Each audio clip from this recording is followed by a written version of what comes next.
Welcome to another episode of the Read Pile. Today I'm talking about One Punch Man. This is the manga, volumes 1 and 2. Now, my history with One Punch Man is my wife and I'm going to say season 1 came out, I think, 10 years ago.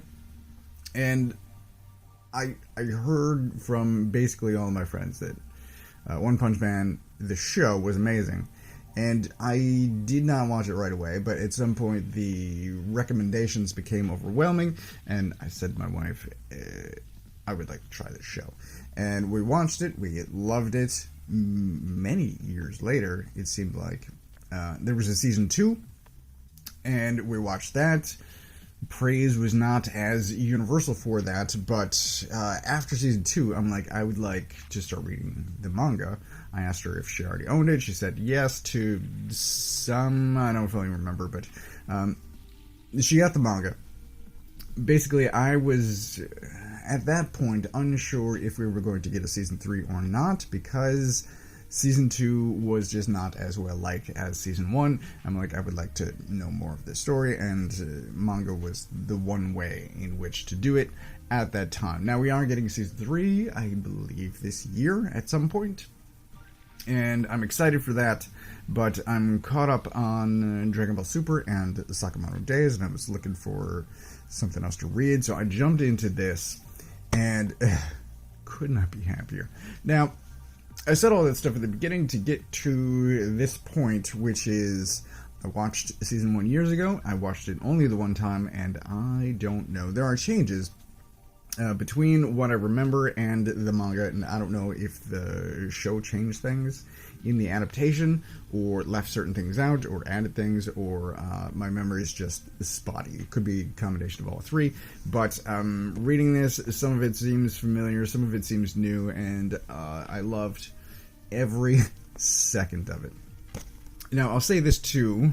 So, the story is by one person, the art's by another, and that is, I'm going to say, somewhat unusual for manga, at least in my experience. I'm not an expert by any means, but generally there's one creator and then an army of assistants. There is an explanation for it. So, one was originally creating it himself, and then, what's this guy's name? Murata saw it on Twitter, so there's a little bit of a story here, and then there's a little bit of a story here as well.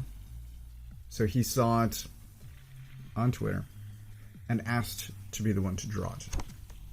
So at that point, the One Punch Man, as it is published, not as a webcomic, was born. And the art is so incredible. So one, by the way, is also creating Mob Psycho. He is writing and drawing that himself. And I believe there's a third title, whose name I can't remember. But, like, this is the first 2 pages. And it's so gorgeous. Right, and then we get this guy showing up who looks like Piccolo to me. And just, I mean, the devastation. It's so gorgeous. I love it. The art's incredible. The story is fantastic. It's funny. It's hilarious. I loved it. There are, at this point, this guy... there are multiple flashbacks in this that help explain how Saitama became the way he is. But, long story short, he defeats people with a single punch. Much like here. And he's upset that he has this ability, that he is doing this, and that he doesn't have anyone to challenge him. And there is an explanation given that no one is satisfied with. Here's the first flashback with the crab guy. The crab guy is phenomenal. But I want to show one thing which I don't remember. So there's this whole confrontation. Saitama decides to fight him, and it's this right here. He loops his necktie around one of the eyes. Yikes. I do not remember that. That is horrifying. Oh my god. Anyway, I was saying, multiple flashbacks. There is an explanation for why Saitama is as strong as he is, but no one is satisfied with that explanation. And he's like, what? This is what I did. This is what it takes. I became bald in the process. There's another one. Oh, God. This is also equally just incredible. There's this hilarious moment here. There's this giant. And the giant has a brother who's on one shoulder, and then Saitama jumps up on the other shoulder, and the brother points this out, that, hey, there's someone else on top of you, and then the brother kills the wrong one. I don't recall that either, but that is hilarious. Anyway, I thoroughly enjoyed this. Genos shows up. I love Genos as a character. He was the first Nendoroid that I bought for my wife, but that started us on a Nendoroid buying spree, I'll say. Yeah, it's phenomenal. I loved it. I recommend it. Volume 2, just more of the story. Genos becomes a student, I'll say. I should maybe say student of Saitama. And they get into more fights, and this is the introduction of Speed of Sound Sonic, which is an over-the-top name. But, just more amazing, hilarious fights, and more background to add depth to these characters.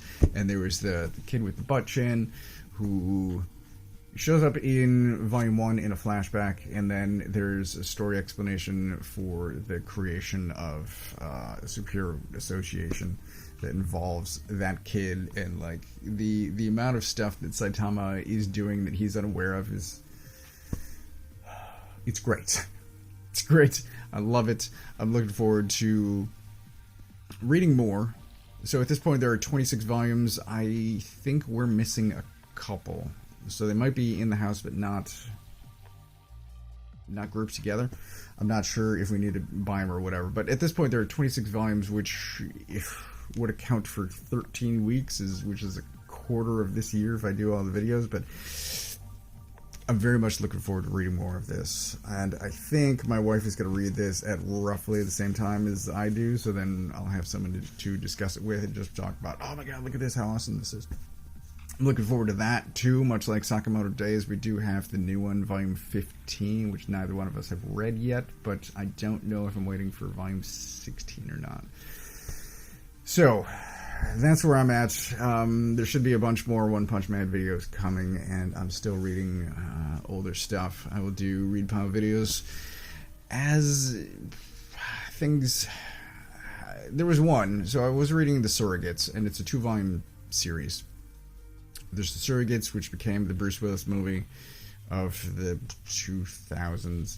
And then there was a prequel comic, and I read both of those, and I wanted to do a video, and then I got distracted, and I never wound up shooting a video, and I think I'd have to read it again at this point to, like, refresh my memory, and I just don't know if I'm going to. But ultimately, I was going to say, I don't recommend The Surrogates, but One Punch Man, absolutely recommend, because this is phenomenal. It's really well told.